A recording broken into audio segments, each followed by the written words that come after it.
Sa nama je predstavnik trija koji je poznat na gotovo svim svjetskim kontinentima, nema gdje nisu svirali. Mislim da je svima jasno da je riječ o triju Gušta. Sa nama je gospodin Želimir Dundić Dundo. Dobro nam došli u Trebinje. Hvala, bolje vas našao. Evo, vi ste direktno iz Slovenije i Italije u stvari došli ovdje u Trebinje prvi put da svirate. Kako doživljavate ovaj susret sa trebinskom publikom? Pa još nisam doživio, jer nije još počelo. A prvo smo napravili jednu grešku, jer smo mislili da se to nalazi negdje u centru grada, pa smo išli u grad, pa su nas vratili vamo, a kako već vozimo 11 sati, to nam je teže palo tih pol sata se vraćati, nego oni 10 sati do ovamo. Evo, dobili ste poziv dakle, da nastupite na festivalu narodne muzike. Koliko su festivali, s obzirom da znamo da ste i vi kroz svoju dugogodišnju karijeru kao trio nastupali na brojnim festivalima, koliko su značajni za muzičare, posebno možda za one koji tek započinju svoju karijeru da se tu prikažu sve ono što znaju? Dobro, to pitanje po meni ima dvojako značenje. Znači, za početnika je u svakom slučaju bilo šta što je eksponirano, što je medijski popraćeno, vrlo bitno. Vidite da etablirane zvijezde i oni stariji koji imaju utakmice u svojim nogama de facto više ni ne nastupaju na festivali. Znači, za mlade snage da, za starije ne, a nagrade se dijele prije početka festivala, se zna ko će dobiti nagrade, prema tome daleko je to od onoga što je nekad bilo, da je bilo pošteno. Sad se sve zna, to su kužine. Evo, ovaj naš festival upravo iz tih razloga nije takmičarskog karaktera. Imali smo 2 večeri po 20 izvođača, ljudi koji nemaju neke izrađene karijere, ali ipak imaju muzičko iskustvo dugogodišnje. Oni su se predstavili sa tim narodnim pjesmama. Eto, koliko je dobro upravo da festival ne bude takmičarskog karaktera? To je apsolutno dobro, jer imamo 2 festivala. Jedan je u Neumu, koji se već 3 godine nije održao, koji je isto rađen na tom principu, de facto druženje ljudi koji se bave istim poslom, medijski popraćeno i tu nema zle krvi. A drugi je bio u svoje doba isto i ugašen. U Požegi, govorim o Hrvatskoj naravno, u Požegi isto tako bio bez nagrada, možda neka simbolična nagrada koja je najviše aplauza uvatio tu veće i tako nešto, tek toliko da ima nešto. Dakle, u tom smislu festival uvijek podržava. Da li nam generalno nedostaje festivala na ovoj balkanskoj muzičkoj sceni upravo kada je u pitanju narodna muzika? Pa da vam kažem, s obzirom da sam ja iz Splita, a u Splitu se jako malo slušaju narodnjaci, legalno. Znači, nećete ih naći na televiziji, nećete ih naći na radiju, međutim kad prođe neko s autom, iz auta trešti narodnjak. Tako da u Hrvatskoj ovo što mi zovemo narodnjaci, klasični, definitivno neće pasti na plodno tlo da bi se u tom smislu nešto javno prezentiralo, dogodilo. A kako je uvijek bilo poznato da je zabranjeno voće najslađe voće, tako kad je takva situacija, onda ta omladina uzima sve sreda. Nema selekcije, znači i dobri i loši narodnjaci, sve stiže. Da se pusti to u mediji, po meni, to sam ja rekao tamo više puta, onda bi se i selektiralo šta valja, šta ne valja. Ovako se to uzima sve odreda, samo da nije domaće jer sve strano je bolje.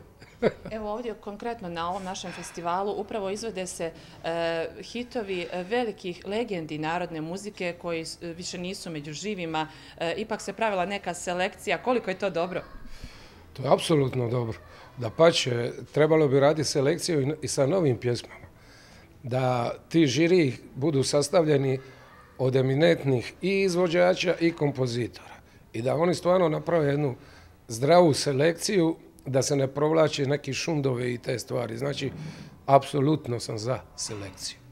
Evo recite mi, vi ste nastupali na svim kontinentima, niste osvojili još samo Afriku, dakle i to je ostalo.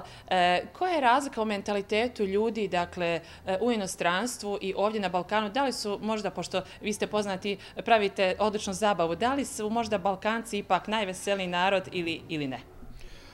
Pa dobro, mi, kad kažemo Balkanci, znamo na koga sve mislimo. Definitivno imamo onu, ko ovo može platiti, nema nigdje ko kod nas. Vidi kako je moj luk dobar, nema ovakvog lukta. Dakle, nije istina. Imate Pogledajte Oktoberfest. U jednom šatoru je 15.000 ljudi koji se zabavlja do boli, koji su pijani do 10:30 navečer i onda je šlus zatvoreno. Nema da još jedno. Znači, iako je režim, može se veseliti. I tekako se znaju veseliti. I sve su krigle staklene. I nijedna nije razbijena. Znači, znaju se veseliti, a nisu Balkanci. Zna se svako veseliti. To je lijepo čuti, naravno. Vi ste prošle godine izdali jednu pjesmu koja nije onako svojstvena vama, malo je sporije, Tebe sam ti ja, je li tako? Malo onako laganiji ritam, ali publika divno prihvatila tu pjesmu. Na čemu sada radite? Sad radimo na jednoj bržoj.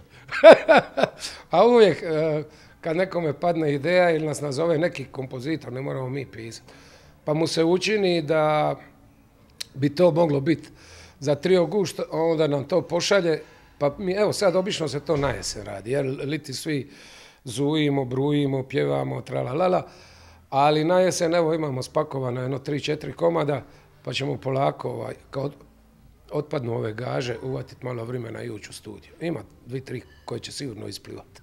Evo, rekli ste da ste prezauzeti, ali da li ćete imati vremena možda sutra da prošetate Trebinjem, da uživate u ljepotu? 100%. Hoću, prošao sam ja Trebinjem kad nisam htio.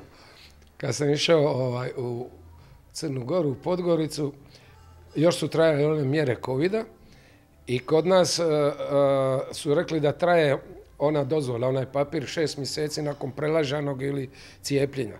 Međutim, rekli su nam na granici u Crnoj Gori ne da oni toleriraju 3 mjeseca. Onda se morao jedan od nas vratiti u Trebinje da dobije čitavu da nije zaražen, pa opet na granici gore.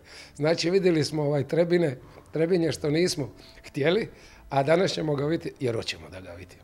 To nam je također drago čuti. A evo, vjerovatno, publiku u Crnoj Gori zanima gdje će oni moći i kada da vas vide, pošto znamo da u Crnoj Gori dosta nastupate. Pa evo, bili smo neki dan, bila je fantastična fešta u Kotoru, bio je njihov ljetni karneval. Imali su u petak Petra Garašu na trgu, onome glavno, sve je bilo krcato. Mi smo bili u subotu, isto, što se reče, nije mogla igla past.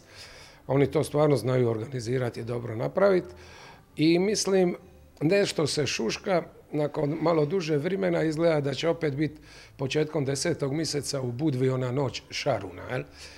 Mislim da smo kandidati za nastup, pa znači početkom 10. mjeseca. Ako se nešto ne dogodi prije, jel? Gospodine Dundu, hvala vam za ovaj razgovor. Nadam se da ćete ponijeti lijepe utiske iz Trebinja. Apsolutno, ja sam siguran, ja se ne nadam. Hvala vam. Hvala vam.